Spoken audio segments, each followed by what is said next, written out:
Senhoras, senhores, estamos reiniciando os trabalhos. A pedido da Procuradoria Regional do Trabalho da 15ª Região, vamos anunciar que há um evento, o 3º Encontro Nacional do Emprego Apoiado, com inscrições gratuitas, que poderão ser feitas pelo site www.simpla.com.br.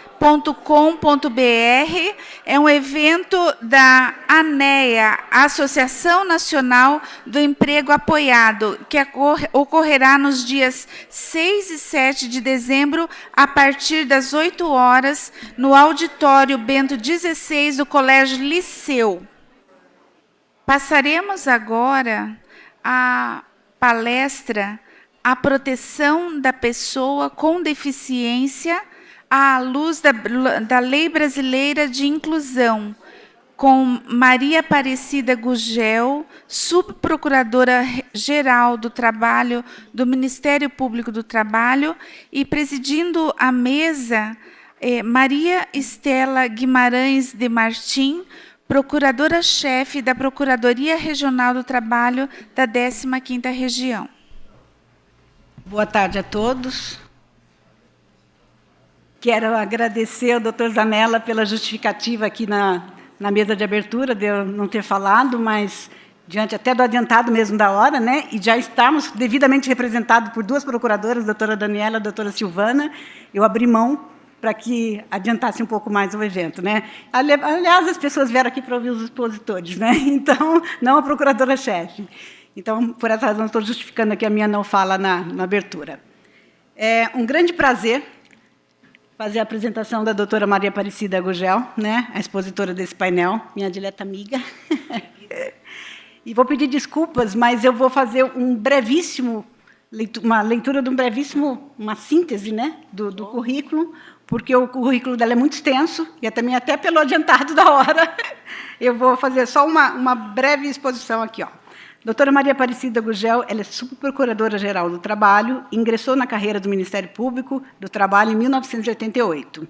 É doutora pela Università degli Studi di Roma, Tor Vergata, Facoltade de Jurisprudência, Autonomia Individuale e Coletiva, de Roma, Itália. É membro colaborador junto ao Conselho Nacional do Ministério Público, no Núcleo de Atuação Especial de Acessibilidade, e do Grupo de Trabalho 7 da Pessoa com Deficiência, da Comissão da Defesa dos Direitos Fundamentais. É vice-presidente da Associação Nacional dos Membros do Ministério Público de Defesa dos Direitos dos Idosos e Pessoas com Deficiência, que detém assento no Conselho Nacional do Idoso e das Pessoas com Deficiência. Ela é secretária-geral do Instituto de Estudos Avançados da Magistratura e do Ministério Público do Trabalho. É autora de diversos livros jurídicos, coautora e organizadora de diversos livros e organizadora e coautora das cartilhas do Conselho Nacional do Ministério Público. Com a palavra, a doutora Maria Aparecida. Eu vou pedir licença e ficar em pé. Bom dia. Esse é um pequeno recurso de acessibilidade. Quem vai falar precisa se localizar para as pessoas com deficiência visual poderem voltar o seu corpo ou o seu rosto para onde está o expositor, né? Bem, como é que eu posso dizer? Emoção é pouco, né? Estar aqui no PRT da 15ª, na PRT 15ª, com tantos colegas, né, de início de carreira, né? Estamos todos branquinhos, né? Alguns já não estão conosco, como o Ricardo, mas continua conosco, não é? Doutor Firmino, que é um colega magistrado, né? A gente troca ideias ao longo do tempo, mesmo sem se falar, né? Então, encontrar aqui Clemente, tantas pessoas aí do movimento de pessoas com deficiência, do movimento sindical, é muito prazeroso. E é muito prazeroso porque, olha, coincidentemente, na discussão desses nossos projetos, dessas audiências e tudo mais, a gente tem que lembrar que segunda-feira é dia 3 de dezembro, é o Dia Internacional da Pessoa com Deficiência, né?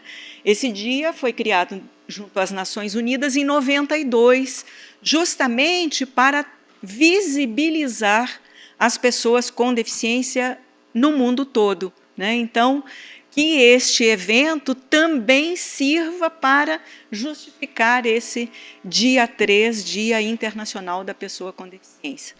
E, no mais, desde já, sintam-se todos abraçados. Vou tentar aqui fazer uma exposição do ponto de vista técnico mesmo da Lei Brasileira da Inclusão e o que podemos encontrar nela, nos apoderarmos dela e, junto com a Convenção sobre os Direitos da Pessoa com Deficiência, implementar direitos múltiplos, né? Porque a Lei Brasileira de Inclusão, assim como a Convenção, ela prevê uma multiplicidade de direitos e uma multiplicidade de ações e mecanismos para a implantação desses mesmos direitos. Eu utilizo na apresentação, no PowerPoint, eu utilizo uma forma criada junto ao Conselho Nacional do Ministério Público, lá quando tratamos das discussões em torno da pessoa com deficiência e da acessibilidade. É uma arte onde se tenta ali representar as 4 deficiências. Na verdade, agora nós temos a deficiência sensorial, que a gente divide em visual e auditiva, a deficiência física, a deficiência intelectual, relacionada a cognitivo, né, e a deficiência mental, relacionada à saúde mental da pessoa. Então, nas apresentações, para quem não vê, vamos utilizar essa logomarca, digamos assim, do nosso grupo de acessibilidade. Bem, vamos lá então, vamos começar, e claro que a gente tem que começar falando de quem nos interessa, para todos esses comentários, para toda essa energia que queremos empregar aqui nesses argumentos de convencimento. Obviamente, o destinatário da reserva de vagas em empresas com 100 ou mais empregados, a conhecida cota, né? Então, tratam-se de pessoas com deficiência, esse é o termo correto atualmente para se referir a esse grupo de pessoas, não importa a natureza da deficiência, né? Se é física, se é mental, intelectual, ou auditiva ou visual. Então, a boa referência é dizer pessoas com deficiência. Então, pessoas com deficiência são aquelas que têm impedimentos de longo prazo, e neste, entre aspas, conceito, porque nem a Convenção, nem a LBI tratam de conceito, e sim de propósito, né? É uma outra percepção deste ser humano. Então, essas pessoas têm impedimentos de longo prazo. Portanto, a deficiência não pode ser temporária, ela precisa ser, como dizemos comumente, definitiva na pessoa, né? Então, impedimentos de longo prazo, com essas naturezas, física, mental, intelectual ou sensorial, os quais os impedimentos estão em contínua e presente interação com as diferentes barreiras aqui, no nosso ambiente. Neste ambiente, em torno deste tribunal, nas cidades, no posto de saúde, na escola, em qualquer lugar. Então, essas diversas barreiras existentes obstruem a participação deste grupo de pessoas, obstruem a participação plena e efetiva na sociedade em igualdade de condições com as demais pessoas. Este é o propósito que nós precisamos alcançar. Muito bem. Este, entre aspas, conceito, volto a dizer, ele tem hoje natureza constitucional.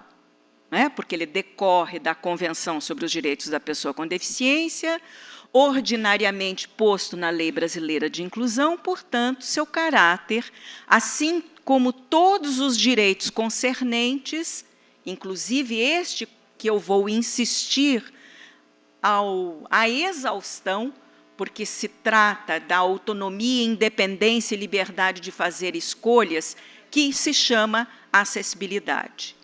Então, a acessibilidade é, ao mesmo tempo, um direito constitucional da pessoa com deficiência e um elemento que leva ao pleno exercício de todos os demais direitos.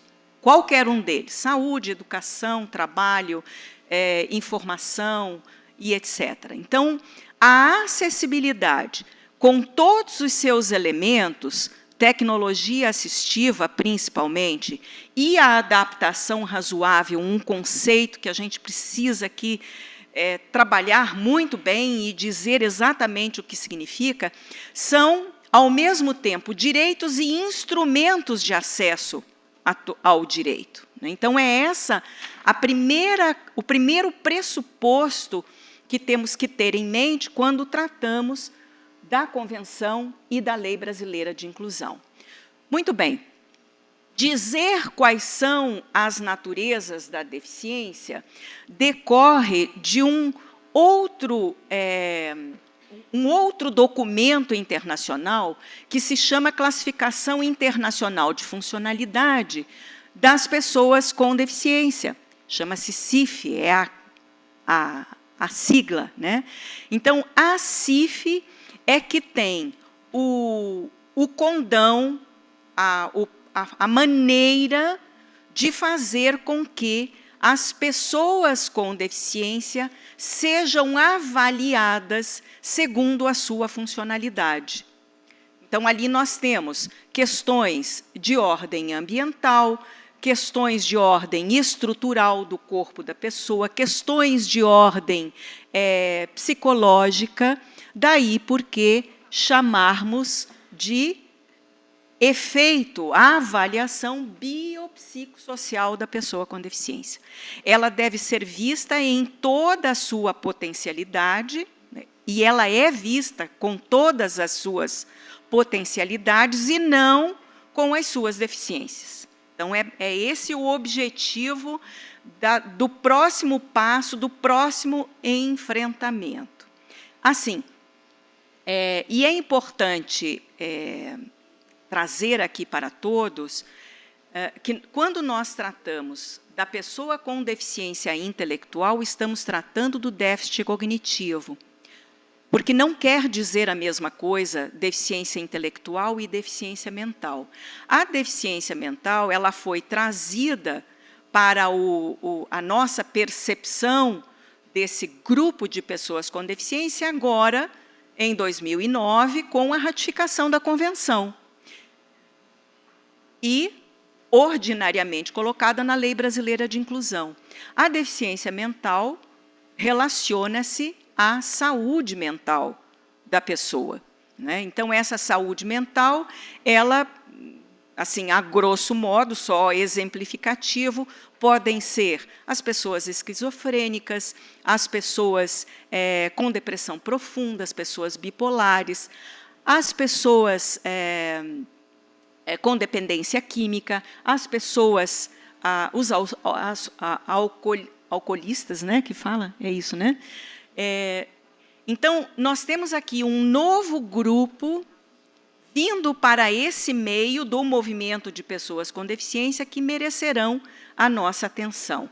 E por que eles chegam até agora? Né? Agora, aqui um parênteses. Eles chegam agora porque o movimento de pessoas com deficiência, ao longo do tempo, ele preferiu não tratar, muito embora nós tenhamos tido a presença do modelo médico, o movimento preferia, e como devia ser, claro, e como deve ser até hoje, não se colocar à mercê de percepções médicas. E a deficiência mental, relacionada à saúde mental, tinha esse viés. Daí porque a nossa história, de movimento de pessoas com deficiência no Brasil não ter incorporado desde o início as pessoas com saúde mental, né? Então, fecho parênteses e vamos em frente.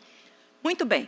Então, visto o propósito da Convenção e da Lei Brasileira de Inclusão, vamos entender, por uma simples figura matemática, o que quer dizer pessoa com deficiência, impedimento de longo prazo, diferentes naturezas de deficiência e barreiras que estão no ambiente e que impedem a sua plena participação. Marcelo Medeiros, que é um gestor público, em 2005, apresentou, num determinado fórum, uma fórmula matemática que a gente consegue agora bem perceber o que isso significa. Então, deficiência, ele diz, é igual a impedimentos vezes ambiente. Se o ambiente for plenamente acessível, e a Classificação Internacional de Funcionalidade vai dizer que é o número 0, que é 0 porque é acessível, se o ambiente for acessível, a pessoa tiver um impedimento, classificou qual é o impedimento, não pode ver, por exemplo. 1 vezes 0 é quanto? Se o ambiente for acessível, é 0. É aquilo que a gente aprendeu na escola, né? Se o impedimento for severo, for grave, for intenso na pessoa, então a Classificação Internacional de Funcionalidade vai dizer que é 5, é o grau máximo, né? Então a gente anda na avaliação de 0 a 5. 0, 1, 2, 3, 4, 5. Então, se esse impedimento for gravíssimo, né, vamos chamar assim, tiver sido pontuado em 5, o ambiente for acessível, quanto que é 5 vezes 0?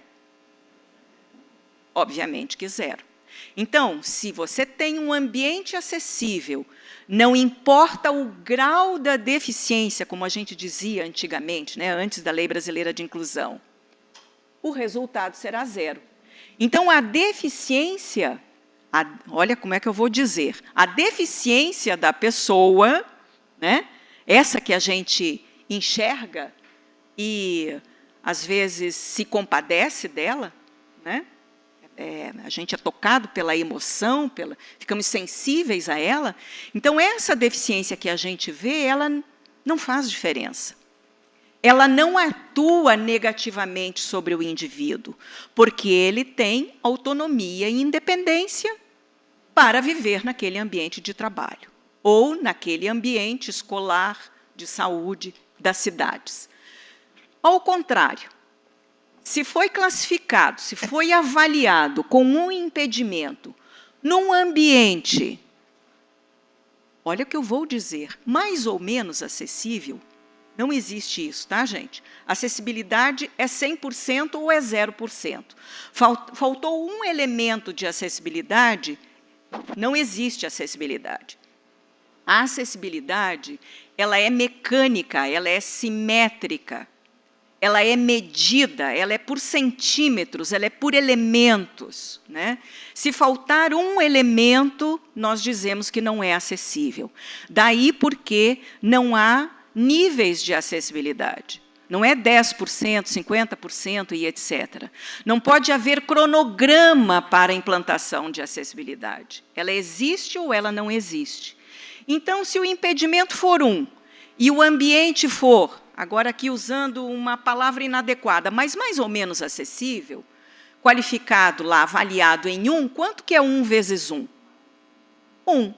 Então, eu vou enxergar, eu vou ver a deficiência e, mais que isso, a pessoa não gozará plenamente dos direitos onde estiver, naquele ambiente. E, óbvio, se eu tiver impedimentos de grau máximo, com um ambiente absurdamente inacessível, 5 vezes 5 são 25, então esta pessoa estará onde?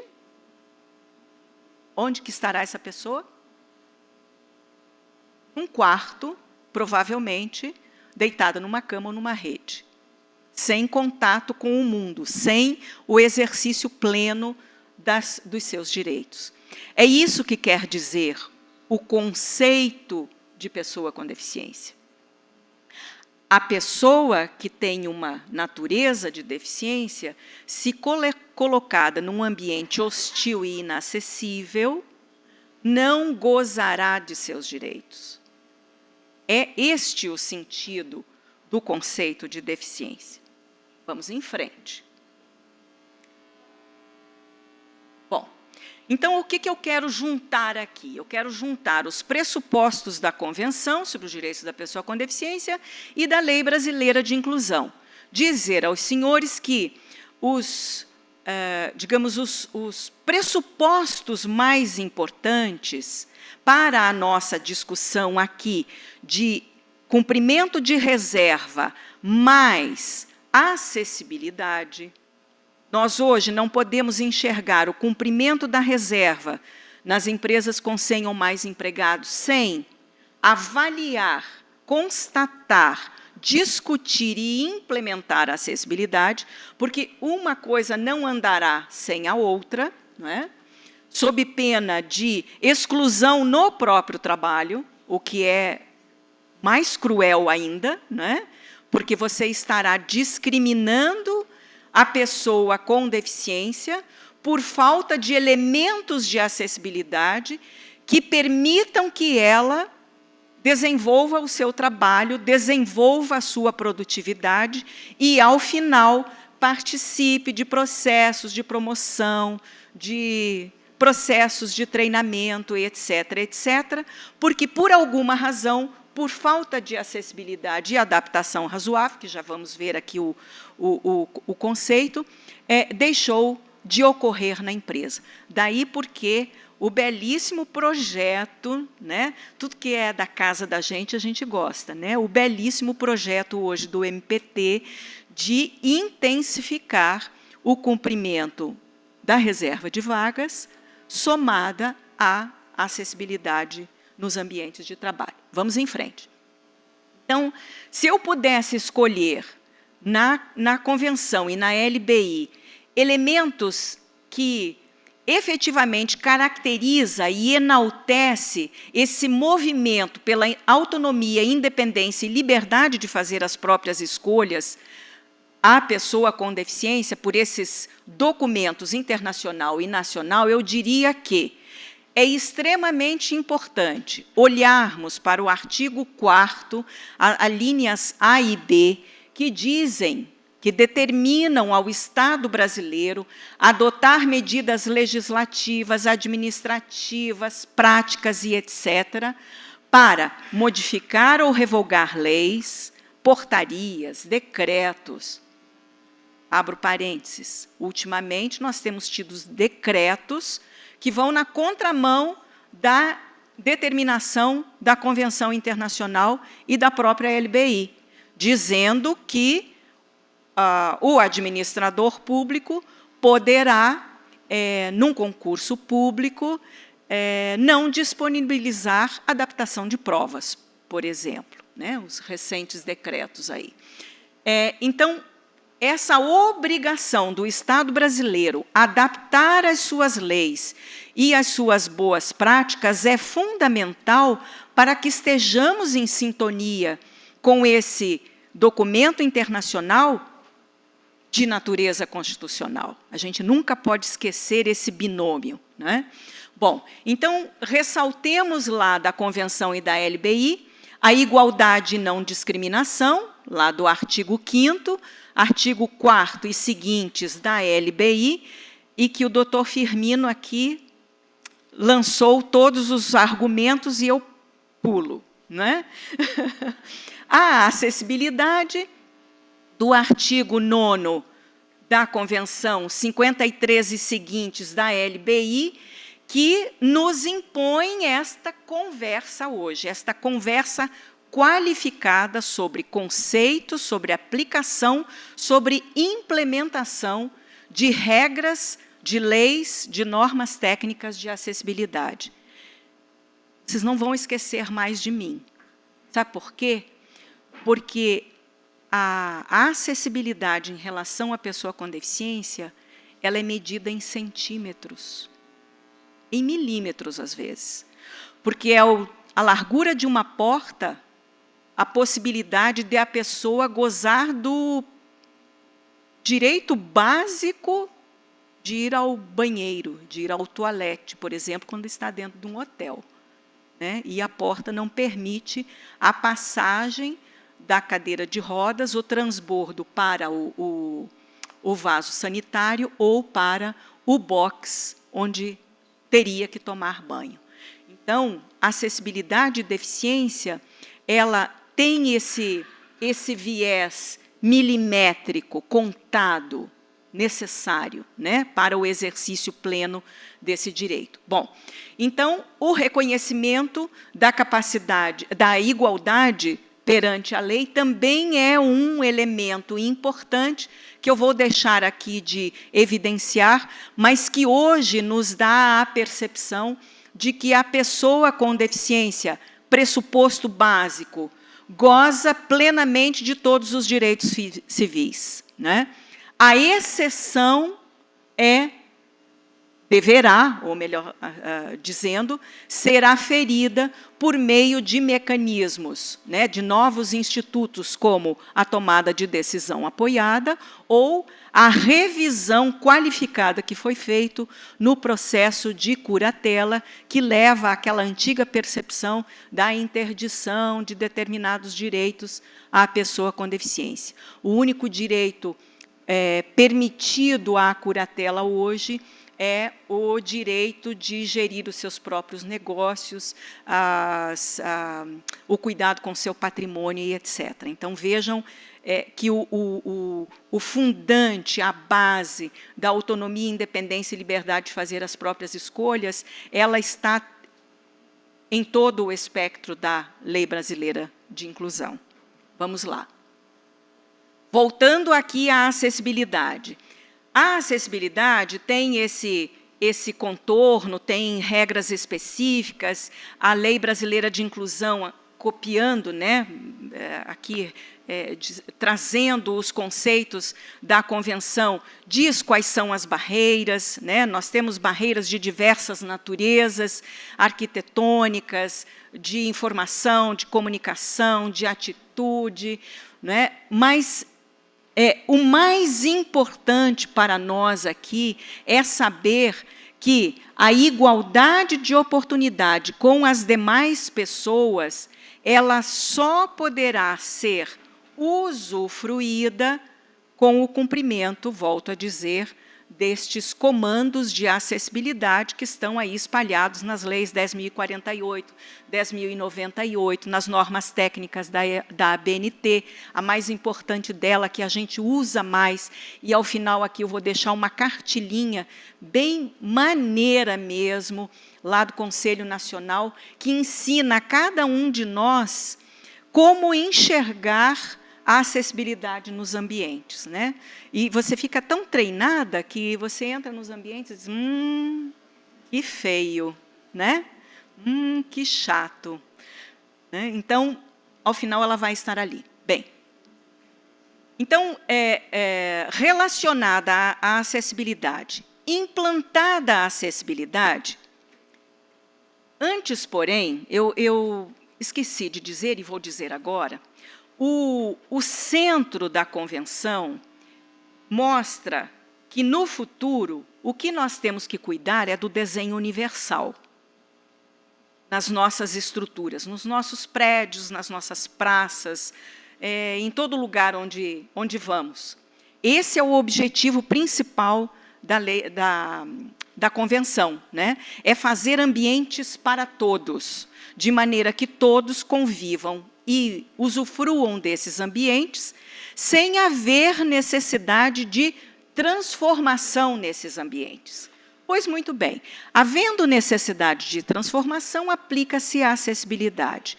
Perfeito, todas as empresas, andares com banheiros, não é necessário o trabalhador com deficiência descer para o piso inferior com o elevador para ir ao banheiro. Né? É isso que a gente quer. A gente quer que todos os ambientes atendam a todos, deem autonomia para todos, inclusive para as pessoas com deficiência, sobretudo para as pessoas com deficiência. Mas tem um detalhe. Além da acessibilidade, e aqui eu quero fazer um reforço no que eu estou dizendo, é sobre o conceito da adaptação razoável. Adaptação razoável não é, segundo a Convenção, segundo a Lei Brasileira de Inclusão, possível de ser feita de qualquer maneira. Ou dizer, empresa, faça a adaptação razoável. Sim, mas a adaptação razoável de quê? Porque o mais é a acessibilidade. É quando todos os elementos estão presentes, todos os obstáculos, as barreiras foram retiradas daquele ambiente. Mas eu tenho mais uma coisa a fazer. Eu tenho que atender, eventualmente, a necessidade particular, pessoal, personalíssima, de um trabalhador com deficiência. Porque a natureza da sua deficiência exige que ele tenha um atendimento específico. É o seu caso que merece atenção. Isso é que é adaptação razoável. Adaptação razoável não é conceito genérico. Vamos fazer aqui uma rampa, vamos colocar aqui um protetor de corpos, vamos quebrar aqui essa parede para aumentar o espaço, tirar essa pilastra para eliminar barreiras. Não. Adaptação razoável é específica para cada caso, para cada trabalhador com deficiência que, por conta da sua deficiência, da natureza da sua deficiência, exige algo mais, um plus. Isso a gente está muito acostumado a ver em concurso público. Né? E aí, por que eu não discuto a razoabilidade e a proporcionalidade ou o ônus? Eu só vou discutir o ônus e a proporcionalidade se esse elemento de tecnologia assistiva, de acessibilidade, possa ser medido, comparado, e eu poder dizer que este é mais caro que o outro. E, portanto, eu, como administradora pública, posso dizer, olha, eu não posso te dar este elemento porque custa muito, mas eu posso lhe dar este elemento que custa médio. Querem um exemplo muito comum? Leitor de tela de computador para pessoas cegas. Você tem os softwares livres, né, que desempenham bem o papel, mas você tem software que custa muito din-din e que atende muito melhor. Né? Mas, nesse momento, como administradora pública ou como empregadora, eu posso, agora sim, utilizando-me desse conceito de adaptação razoável, que, se não for ofertado, implica em discriminação por motivo de deficiência. Olha a sabedoria da lei. Ela vem por etapas. Ela quer desenho universal a ser atingido, ela comanda questões de acessibilidade, e ela diz que, olha, se o trabalhador, se a pessoa com deficiência necessitar desse a mais para o seu caso, então, sim, terá que lhe ser fornecido sob pena de discriminação por motivo de deficiência. Olha a sabedoria, olha as medidas e os contrapesos da lei. Né? Então, o importante guardar é que a adaptação razoável serve para casos personalíssimos. adaptação razoável não é um conceito qualquer. Não é dizer eu vou fazer adaptação razoável na minha empresa, ou na minha escola, ou aqui no tribunal, ou lá na procuradoria. Não.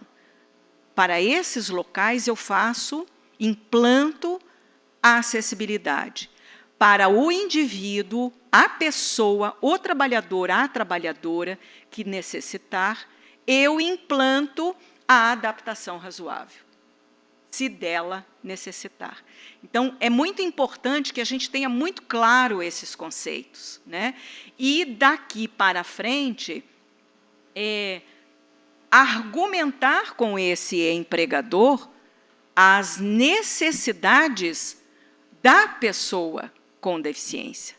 Vejam que, a todo momento, a gente se volta para a pessoa, porque ela é o foco da convenção e da lei, né?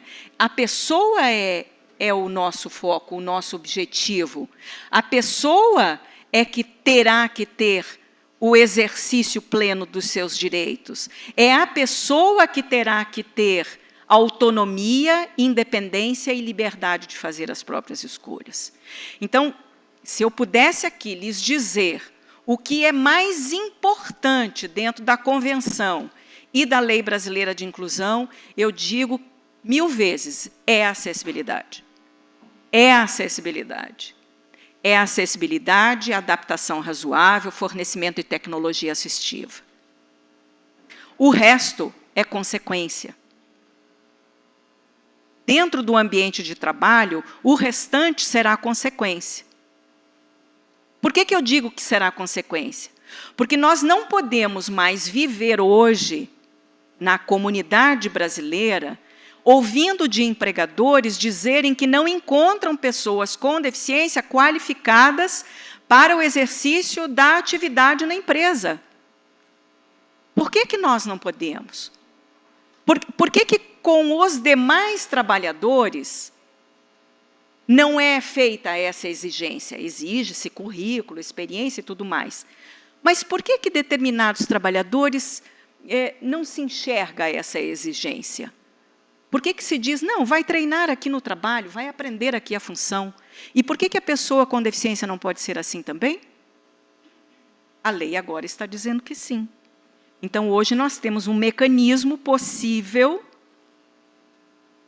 nós já falamos. Vocês sabem que quando a gente fala, a gente altera aqui os domínios do conhecimento, né? Mas, enfim, vamos voltar aqui. Então, esse mundo do trabalho ao qual nos referimos sempre, né, ele não está circunscrito ao cumprimento da reserva. Claro que o nosso objetivo aqui é focar na reserva e na acessibilidade desse ambiente. Mas esse mundo do trabalho, segundo a Lei Brasileira de Inclusão, né, com todo o seu dinamismo, com toda a sua força, para efetivamente inserir esta pessoa com dignidade nesse mundo produtivo, ela, além das contratações competitivas, contratação com emprego apoiado, né, a aprendizagem, que está aqui o Ricardo, eu acho que o Ricardo vai falar, o Ricardo fala muito bem sobre isso. A aprendizagem é ver a pessoa com deficiência lá no futuro, né? E nós, até hoje, demos tão pouca importância para persistir a aprendizagem de pessoas com deficiência em ofício. Olha, quarta-feira, parênteses, quarta-feira estive na Câmara dos Deputados para uma audiência pública para discutir a possibilidade de acumular reserva de contratação direta com reserva de aprendiz com deficiência. Ah, dane-se! Nós precisamos disso ainda? Nós precisamos ainda discutir que um contrato especial de aprendizagem pode ser cumulado com contratação direta? O artigo 93 já diz isso, parágrafo 3º, não pode. Uma coisa não tem nada a ver com a outra. Trabalhador com deficiência é trabalhador com deficiência. Aprendiz com deficiência é aprendiz com deficiência, é outra coisa. É outra motivação para esse aprendizado, para o aprendizado de um ofício, não é? Então, fechando parênteses, educação profissional, né, que está dentro dessa nossa percepção também, com o estágio, né, o estágio organizado de tal forma a dar essa liberdade de escolha para o estagiário com deficiência, a liberdade de escolha para o aprendiz com deficiência. Tudo isso é, como a Thais colocou aqui, muito bem colocado, uma palavra simples. O que eu tenho como direito a ser preservado para mim, para os meus filhos, para os meus amigos, é o mesmo direito que eu quero preservado para a pessoa com deficiência. Acabando, né? Está certo. Mas eu já estou fechando. Então, além disso tudo, nós temos o empreendedorismo, nós temos o trabalho autônomo, o trabalho cooperativado, nós temos uma gama muito propícia para trabalhar todas essas questões da pessoa com deficiência. Olha, eu queria falar um pouquinho do trabalho e pensão previdenciária, benefício da prestação continuada, fica para uma outra ocasião.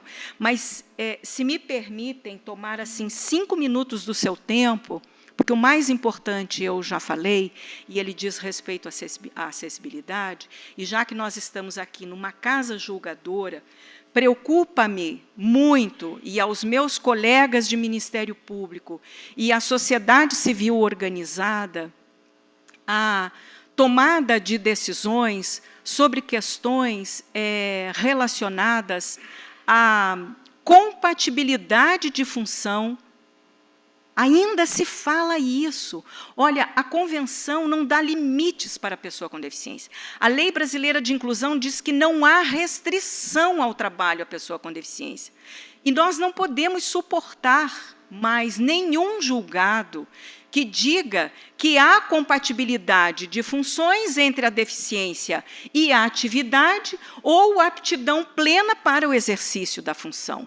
Ora, se o nosso comportamento, se o nosso elemento principal é a acessibilidade, adaptação razoável e tecnologia assistiva, que vão compensar todas aquelas necessidades que a natureza desse trabalhador, a natureza da deficiência desse trabalhador tem e necessita, como é que hoje nós podemos falar de compatibilidade de função ou aptidão plena?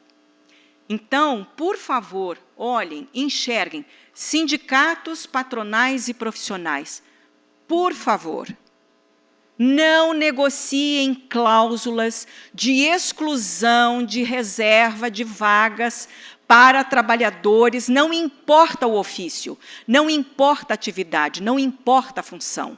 É a função que tem que se adaptar à pessoa, ao trabalhador. Então, cresçam nesses argumentos, cresçam nesse convencimento e não aceitem cláusulas que limitem reserva de trabalhadores, contratação direta, ou excluam aprendizagem de pessoa com deficiência a determinados ofícios e funções. O artigo 611-B, não consigo nem falar esse bendito artigo, ele é a sua linha, inciso 3º, né, que fala da compatibilidade. Ali não está dizendo que é para a pessoa com deficiência, mas ele cria sorrateiramente a possibilidade de se discutir a compatibilidade do trabalhador com a função. Essa é uma grande pegadinha para a pessoa com deficiência. Não é admissível, nós não podemos admitir que hoje no Brasil, com a Convenção, com a Lei Brasileira de Inclusão e com o que andamos ao longo dessas décadas, falar em compatibilidade de função e aptidão plena. E mais, colegas, cuidado com a prova dentro dos processos. O empregador dizer que procurou muito, por meio de anúncio no jornal, ligar no Cine e dizer que não achou trabalhador com deficiência. Doutora Daniela disse, olha, nós temos aqui um superávit de 7.000 empregos, né? 7.008 vagas. Como não encontrou pessoa com deficiência para trabalhar no posto de trabalho? Se o artigo 36, parágrafo 6º, diz que ele pode contratar, pode habilitar para aquela função, pode, ao final de um ano, ficar com ela ou não ficar com ela, conta para a reserva, leva capacitação para esse trabalhador e fica tudo bem ao final. É isso que nós queremos. Nós queremos cumprimento da reserva, com acessibilidade, para que esse trabalhador, com qualidade, com autonomia e independência, possa efetivamente dar a produtividade desejada, porque pessoa com deficiência também não é super-herói, também não é super-eficiente. Tenho ódio de ver esses anúncios dizendo, olha, ele é tão bom, mas ele é tão bom que ele supera um trabalhador comum. Que é isso, gente? Nós não precisamos mais nos sensibilizarmos pelo negativo. Nós precisamos nos sensibilizar para nos convencermos e nos conscientizarmos com o positivo de cada ser humano. E a pessoa com deficiência é um destes seres humanos que tem qualidades, que tem potencialidades e que podem fazer qualquer coisa, desde que tenham os instrumentos e os mecanismos necessários para tanto. Quais são os mecanismos e instrumentos necessários? Acessibilidade, adaptação razoável, tecnologia assistiva. Pronto. É disso que nós precisamos. Bom, para quem se interessar, aqui tem o CNMP, criamos lá uma atividade promocional com diferentes cartilhas. Cartilha de acessibilidade, essa que eu lhes falei, que é facinha de entender. Fotonovela sobre... fotonovela com linguagem acessível sobre reconhecimento da capacidade civil. Tem lá guias de atuação para os colegas, né, que estão trabalhando aí, que trabalham no dia a dia, tem indicativo de lei, etc. Eu, particularmente, gosto muito do que eu escrevi, né? Que é o livro sobre concurso público, e onde ele é gratuito, por isso que eu falo, né? Ele está de graça para todos no site da Ampid. E ali, por favor, se apropriem desse conhecimento, né? Sindicatos, patronais, profissionais, empregadores, pessoal de RH, olha, não subestimem as capacidades das pessoas com deficiência para o exercício, não importa de qual função. E nesse livro eu argumento bastante, porque eu argumento com o administrador público. Argumentar com o administrador público é muito difícil. Então, por favor, acolham essas argumentações, né? E que passemos a fazer essa transformação. Nós precisamos fazer essa transformação. Qualquer coisa, eu estou nesse e-mail, mgugel@globo.com, respondo e-mail com muita atenção e com muito carinho. Tá? Então, muito obrigada. Dani, obrigada pelo carinho.